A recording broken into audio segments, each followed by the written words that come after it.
Best health packages up to 80% discount. Tirumala Diagnostics. అమ్మ నమస్తే అమ్మా. నమస్తే అమ్మా.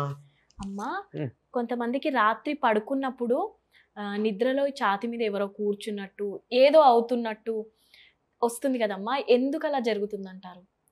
కొంతమందికి కలలు వస్తాయమ్మా, దాంతో భయపడతారు. మెళుకు వచ్చేసాక కల తాలూకు ఇంప్రెషన్ అంటారే, ఆ భావన ఉంటుందే కానీ ప్రభావం ఉండదు. కానీ ఈ గుండెల మీద కూర్చోవడం లాంటివి మాత్రం తర్వాత కూడా ఉంటాయి. పడుకున్నప్పుడు వాళ్ళు గట్టిగా అసలు అరుద్దాం అనుకుంటారు, అరవలేరు.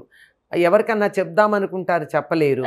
పక్కకి జరుగుదామనుకుంటారు, అయినా జరగలేరు. ఉన్న స్థితి నుంచి కనీసం కదల్లేని పరిస్థితిలో ఉంటారు. ఏమిటి అంటే దానికి కారణం సాధారణంగా చెప్పేది ఏమిటి, రాత్రిపూట ఆలస్యంగా బరువైన ఆహారం తిని వెంటనే పడుకోవడం ఒక కారణం.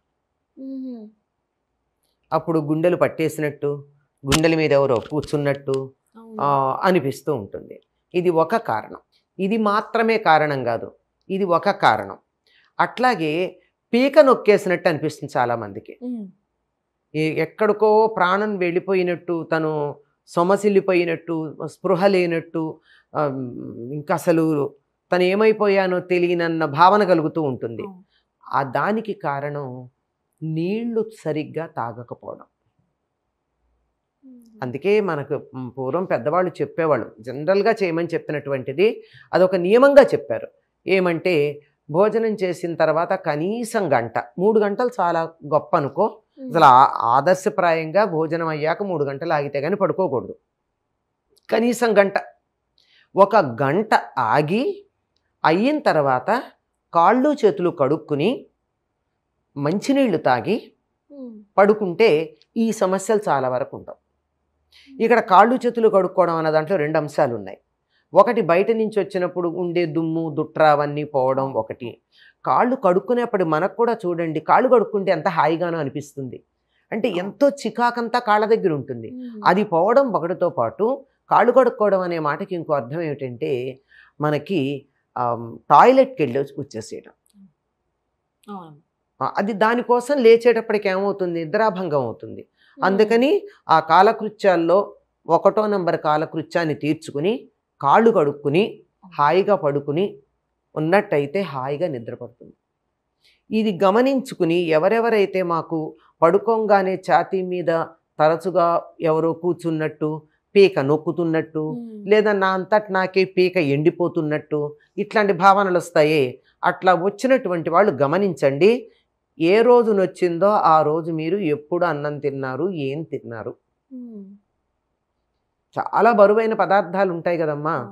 కొన్ని రాత్రిపూట తేలిగ్గా, పూర్వకాలం ఏం చేసేవారు, పగలు పప్పు అలాంటివన్నీ వేసుకుని తిన్నా, రాత్రి ఏదో తేలిగ్గా కూర చారు మజ్జిగ, పెరిగేసుకునేవాళ్ళు కాదు.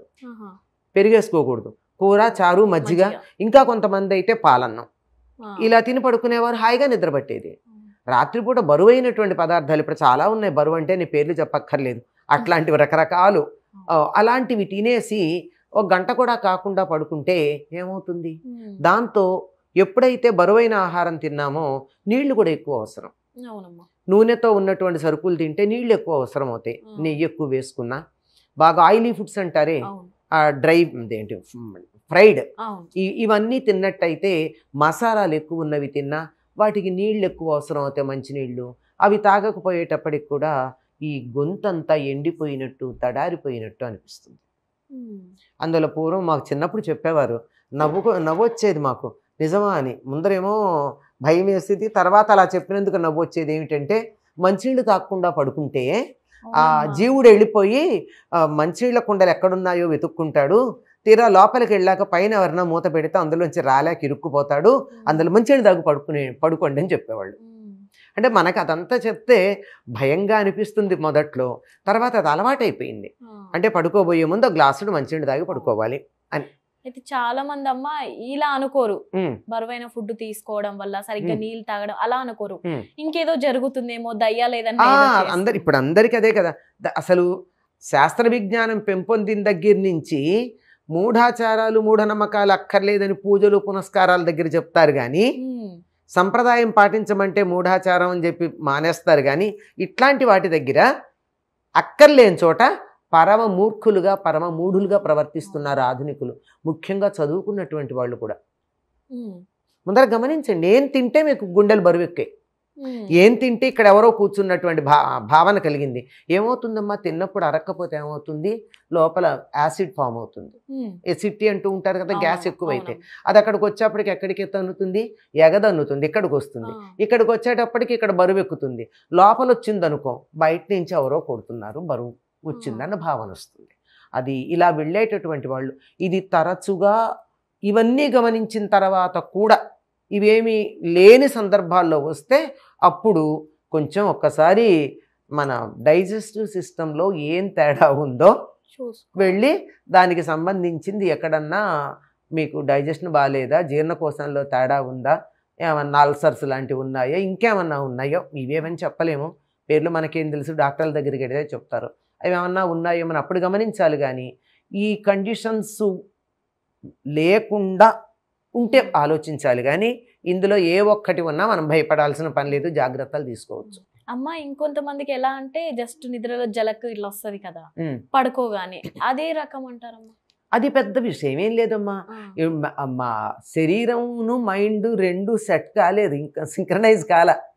ఇప్పుడు ఎందుకు వస్తుందంటే ఇది టీవీలు చూసి, ఫోన్లు చూసి, లేదా ట్యాబ్స్ చూసి ఇవే పెట్టుకుంటారు కదా మనకి, వీటితో ఎక్కువ ఉండి మైండ్ అలిసిపోయి ఉంటుంది. శరీరానికి మైండ్కి మధ్య ఒక సింక్రనీ ఉండదు.